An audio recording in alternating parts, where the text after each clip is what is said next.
Hey guys, this is Comic Uno, and today I'm doing Comic Uno's Best Comics of the Week. So let's get started. So this week I had 11 comics, pretty, I guess average to / light haul for me this week. So let's get started. I go least favorite to best pick of the week, and my least favorite book this week was Harley Quinn and Poison Ivy issue 6. So this is the last issue of this mini-series, and I liked the first issue a lot of this book, and then as it went on, I didn't really know where the title was going, and I think with this last issue, it kind of proved that. There was no real thesis statement for me, and by the end, it's Harley and Ivy saying goodbye to each other. There's 2 Ivies by the end of this book, and Harley realizes, I guess they both realize that they can't be together at this point, because Ivy's dealing with a lot of stuff with her coming back to life, and she can't really be in a relationship right now if that's what she has to deal with. So I felt like this issue kind of jumped the shark for me. I don't really know where the 2 Ivies thing kind of came from. It didn't really fit the tone of the rest of the book. And I kind of wish if it was about a personal journey of Ivy, it was instilled into the book a bit more. Their relationship was instilled in the book a bit more, but it felt like the series was kind of all over the place and didn't really know what it wanted to say. But the artwork is really good for this book. Very solid, sleek stuff, good action, but story for me just wasn't there. So I'm going to give that 2 stars, and that is number 11. Moving on to number 10. Oh man, I am sad to see this low, but it is Gwen Stacy issue 1.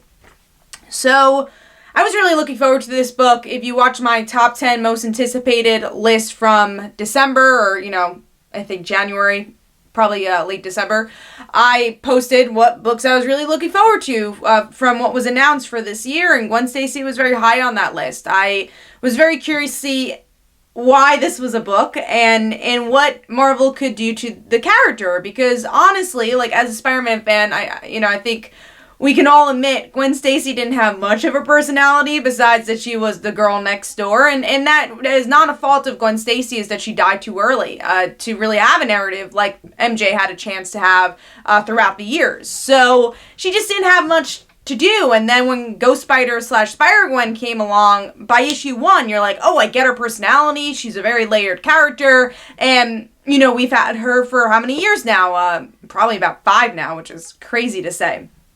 So, Gwen Stacy, I was really curious to see what they would do with this version of the character. And sadly, that non-layered, I guess 2-dimensional character is showcased here. She is the girl next door. She's really smart. She has, I guess, a good boyfriend, and that's kind of it. Her dad's the captain, and there's not much else past that. I do feel like there was a glimmer at the end of the issue, so seems like out of continuity, different type of story, where Captain Stacy loses his leg. So, and also almost ruins his reputation, or another villain makes him ruin his reputation. So Gwen's like, I'm not going to stand for this, I'm going to help my dad. And you kind of see somewhat of a cop mentality from her trying to help him figure out the case beforehand. So you get to see a little bit of that. And I think if the series delves deeper into those aspects, which I think the cliffhanger really shows, this could be a solid series. But it took a really long time to get there. And again, I didn't really hear Gwen's voice, and I don't really know what the place of this book is when Ghost Spider does exist, and again, when Spider-Gwen is just such a layered character, and is dealing with similar things in the age of, this Gwen's a little bit younger, but yeah, Spider-Gwen's just had more time to breathe, and just is a bit more of a dynamic character, and which is why she's so popular. So I don't know where this is gonna live, I don't know why this book exists right now, but I'm going to give it another shot, and hopefully the reason I think this book should exist is to give more personality and more time to this Gwen Stacy, and I hope that's what they end up doing. The artwork is really good for this book. Definitely has a modern flair, but classic look to it as well. Very slice of life, early Spider-Man, so I enjoyed that aspect. And overall, giving that 2.5 stars, and that is number 10. Moving on to number 9. This is lower than usual, but I'm not a huge fan of this character, and that's X-Men issue 6, and it's a Mystique issue. So I mean, I don't hate the character, but she's not someone that's on my top 10 X-Men list either, and I know she is a fan favorite, and I'm sure for people that love her character, they're going to really enjoy this issue. But it was a little slower for me. They go into this, like, scientist storyline, and like, okay, go back to Mystique if this is what the story's about. I like that, you know, it looks like it's finally announced that Mystique's a queer character. We didn't know that previously, even though it's been speculated a lot, so it's cool that the X-Men / Marvel actually made that part canon. Cough, cough, do the same for Kitty. So we'll see if that ends up happening. But yeah, I thought that was really cool. I don't know much about Destiny and Mystique's relationship, so I wasn't as invested into it, but I know a lot of people do like that relationship and like, again, Mystique as a whole, so it seemed like a very powerful moment. Overall, I like the artwork. It is a different artist, but it's a little bit more sleeker, this style. Not as gritty, which is okay, and I enjoyed the emotions a lot from this book, but it takes a while to kind of get to the point, and I did like the ending, though. I like the kind of political stance of the X-Men saying no to Mystique, of reviving her, Destiny, her wife, it seems like, who knew that she was married, but yeah, so she obviously wants to revive her, and the X-Men are like, no, we don't trust you. And then it seems like she has had a previous conversation that very much mirrors the conversation Moira and Professor Xavier had in the House of X and Powers of X, and it looks like Mystique's gonna burn some stuff to the ground, which I'm really excited for. So I thought it was a really good build-up, but it was only a few pages of build-up, and the rest was kind of fluff in this issue, which is why it's a bit lower. So X-Men issue 6 gets 3 stars, and that is number 9. Alright, moving on to number 8, which is the last part of Buffy Angel crossover Hellmouth issue 5. This issue, I enjoyed the team up. I love the, Faith and,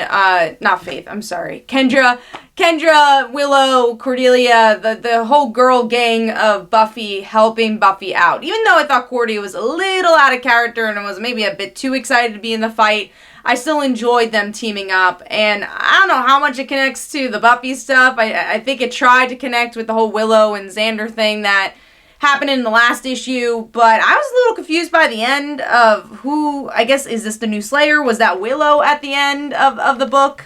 I don't know. And then the blonde girl looks like Buffy, and it's kind of reverse of, I think it was between season 2 and season 3, where Buffy leaves and gets a new name. So is it Willow doing that now? I don't know. So I was a little confused by the ending, but I like the artwork a lot for that end. I thought it was really nice. I feel like the artwork in general has been really nice for this book, but yeah, I feel like I enjoyed some of the character beats, but overall, I think they're trying to bite off a little bit too much for this series and this franchise so far, but we'll see how it continues after this Hellmouth event is over. So I'm giving that 3 stars, and that is number 8. Moving on to number 7, which is, I hate the size of this book, but it's like a magazine size, and that's Harley Quinn and the Birds of Prey, issue 1. So yeah, they tend to do that with the DC books. I don't know if they do it with issue 2 and 3. I tend not to follow the books after that, just, out of coincidence, I've dropped them. I think they do keep them at this length even after the premiere issue, but yeah, it also makes it more expensive too. This is like a $6 book, I think. Let me see. Yeah, it's $6, even though the content's really maybe just 1 issue. So I don't love the sizing of it, and I never know where to put it in my collection. But anyways, going into the issue, if you're a Harley fan, if you're a fan of Amanda and Jimmy's Harley Quinn, you're gonna love this book. It's them, being off the wall, having a lot of jokes. But if you're a Birds of Prey fan, it really is tacked on to the end of this issue, where we do get to see Huntress and we get to see Cassandra more in character than we did in the movie. And that's the thing where I'm like, oh, I kind of want to pick up the next issue because now it actually is starting the Birds of Prey. So it hooked me there, but the same issues I kind of had with the movie, it felt too much like Harley Quinn and her story, and this is the same thing here. It's very much a Harley Quinn issue until like the last 3 pages, and then Huntress shows up, Cassandra shows up, Renee shows up. Even though that was kind of like a weird cliffhanger to me for Renee, I was like, oh, the issue's over? That's the cliffhanger? I mean, I expected her to be here. So I wish there was a little bit of a stronger cliffhanger to say, I need issue 2, but it wasn't a bad issue. Again, I think it depends on what flavor you like for your comics. If you've already previously liked these creators, Harley Quinn, long run, then you're going to love this book. It's very much in that vein, but I didn't read that for that long. I think I read it for like 15 issues or so, which I guess is a longer time than most, but it was still, not most, but a longer time than I guess you would say that, oh, I dropped it with issue 1. But, yeah, I didn't read compared to like how many issues they end up having. That wasn't a lot of their run. So, it just wasn't my thing. So overall, I'm going to try the next issue. I was a little upset to see that Harley and Poison Ivy broke up in 2 comics this week, especially because we still haven't really seen much from their relationship for them to break up. But I think this is an out of continuity book. I guess because it's Black Label, I would have to guess that because they broke up twice this week. But yeah, Harley, I'm going to give this 3 stars. We'll see if how many books I get the week of this comes out, if I'm going to get the next issue. So moving on to number 6, which is The Immortal Hulk, issue 31. I absolutely love this cover with Gwen Stacy and the Hulk. I love these Gwen Stacy covers. I'm getting a lot of them this month. And this issue, I felt like it was a little slower, but I enjoyed the point it was going for. It was this woman who's the scientist we've seen in the background before, and really seeing that everyone kind of has a reflection of being a monster and how she could relate to the Hulk in some ways, and how that connects to the villain, which I don't know much about that villain, but supposedly like his abilities are connected to this monster-esque thing going on and reshaping memories. So I liked her narration a lot, but also felt a little slower because I'm like, we already saw this guy last issue. Are we still here? And I don't know if I was sucked into this character's narration that much, but I like the general idea of it. And again, the whole mirror idea, and if Hulk's a villain or a hero or a monster or whatever he's supposed to be. I thought that narration was interesting, especially because it's a mirror of society, and how we see ourselves is very much been the theme of this book, and especially this current arc of this book. So artwork is also really good too. I don't think Joe Bennett. Yeah, was it Joe Bennett this week? No, it was Joe Bennett this week. I'm thinking of another book that had a guest artist. But yeah, it's always really solid and works for the horror aspect of this book. So overall, I'm giving this 3 stars. I don't think it was the best issue of the series, but it brings up an interesting idea that I hope that they tease out in future issues of this title. So moving on to number 5, which is Batman Pennyworth RIP issue 1. A little conflicted with this one because I wasn't very emotional reading it, and I mean just regards of connection. I love the Bat family. It's my favorite franchise of DC Comics, but I just wasn't feeling it because I his death didn't really, I don't want to say mean much, but the way he died wasn't that emotional because it just was a quick moment decision. It was like, oh, I guess he's dead now. So it's just the way that happened. It's hard to bring the emotions into this book.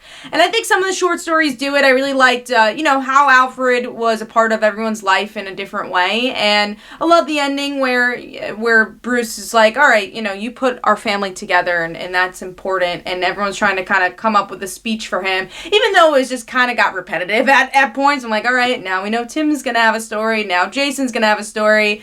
And again, I kind of wish I felt the emotions a bit more here, but we'll see how long Alfred's dead for.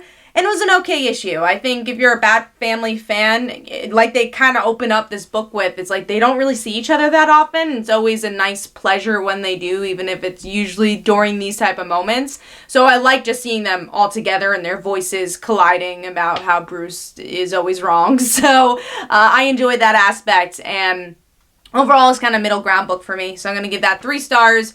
It really depends on how big of a Batman fan you are. I don't think it really blew me away, but if you like the Bat Family, I think you'll find something with it. And there's some pretty good artwork overall. With the short story stuff, it's like, oh, I really like that art, and then you're like, oh, I didn't really like that. It's kind of hard to mesh that together, but they connected it well enough. All right, moving on to number 4, which is Alienated, issue 1, and I read that one digitally, and this book I was actually really looking forward to because I'm a huge coming-of-age fan. I love what Boom's been putting out, and I've enjoyed a lot of their issue 1s. And I thought this was a really interesting, structured issue where we get to see 3 teens from a different walks of life.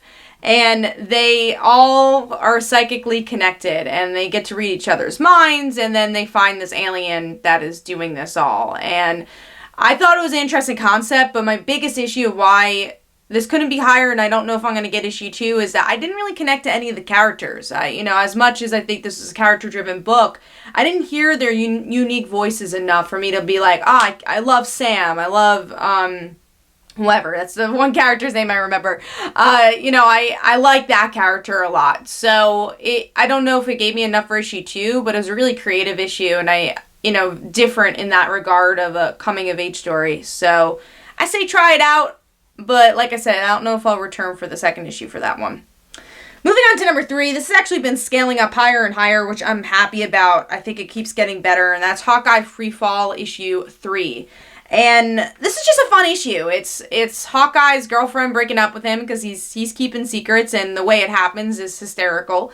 And we do find out that Clint is Ronin, and he's trying to figure out a way to tell people he's not Ronin. And the ways he does it, again, is hysterical. And I think the humor is really well done here. My only hiccup is that I don't really know why he wants to be Ronin. Hopefully we find, it's connected to the hood, but that's, definitely a bigger life change, and he's sacrificing a lot to do this. So I want to know that part of the story, and hopefully that's revealed as the series goes on, but right now it's not, and it's kind of sucking out the motivation for me. But like I said, I have a lot of fun with this book. There's some good action, good humor, and some good character beats as well. So Hawkeye Freefall issue 3 gets 3.5 stars, and that is number 3. Moving on to number 2, which is Go-Go Power Rangers issue 29. We're heading towards the end of this series in particular, which makes sense because, this series is kind of meeting up with where Mighty Morphin is, so it's harder to kind of balance that. And I guess that's kind of the issue. One of the small nitpicks I have with the book is that how it ends, and I've said this in previous reviews too. It's hard to kind of play that balancing act of like, okay, well, why should I follow the story if I know how it ends up? But what I think Go-Go and Power Rangers in general does such a good job with, and why I think this is still a successful series and why I enjoy it, is because of the character beats and how that character got there is still super interesting. So yeah, this issue in general, it opens up with a plain old fight. And we get to see the leadership skills of Jason and Tommy. And Tommy's not really doing a great job. And the team's kind of recognizing it. And it's cool to see the status quo change. This is very much in the mix of emotions of, I would say, change of just being a superhero, but really of life. It's like, how do you get over that hurdle, and how that could be a struggle sometimes when you're seeing something that, you've done every day, and you have a repetition and routine of change. And I thought that was really interesting and very subtle in this issue. And we get to see that with Zed too. Like, he's not up on his game because, again, he's doing the same thing over and over again. What results are you going to have? You got to change things up. And the very interesting action part of all of this is Trini, Zach, and Jason. They are going to space. They're kind of, we're getting the origins of the Omega Rangers and how they became them, and how they lied to their teammates, and how that all began. So that's a lot of fun. The artwork is really good, cartoony, and works for this book well. And there's some really solid character moments overall, and I've enjoyed the build-up to what I think has been a really great arc for Mighty Morphin. So Go-Go Power Rangers issue 29 gets 3.5 stars, and that is number 2. Moving on to number 1, which is The Amazing Spider-Man issue 39. And this is just such a fun book, and it's just three J's, and Spidey, so Jonah and Spidey having a podcast together, and it doesn't go well. It doesn't go well for them, but for the company, it's like, we're gonna make a lot of money, and they're fighting, and they honestly bring up some really interesting points from both sides of like how Jonah feels about Spider-Man and his brand, I guess, and then vice versa, and how Spider-Man has always felt attacked, and it's like this bubbling up emotions just shouted at each other on a public forum. So I really enjoyed that, and just also if you listen to podcasts and kind of internet culture in general, I think Nick Spencer does a great job with humor, and Jonah Jameson having to put in like, oh yeah, and go follow this website if you want to check us out, because they have to make money. And then even just the way this issue's structured, where you have the mic in the beginning and him testing it is like, well, this is not live, we're recording it. It's just how internet culture has changed radio shows and how it's formed into podcasts, I think is super interesting. And I love just how on the nose and organic it is, though, is the commentary about how we ingest media in a new way. So I really enjoyed that a lot. I will say the villains of this arc, the way they kind of seeped in could have been a bit more organic, actually. But I love the cliffhanger. I love that the end of this argument, and Spider-Man tries saving Jonah as this villain comes in to fight Spider-Man. So it's a classic cliffhanger for all superhero stuff, but I like the new way it's bring into it, and the potential character dynamics with not just Spidey and Jonah, but Nora Winters and all these other characters as well.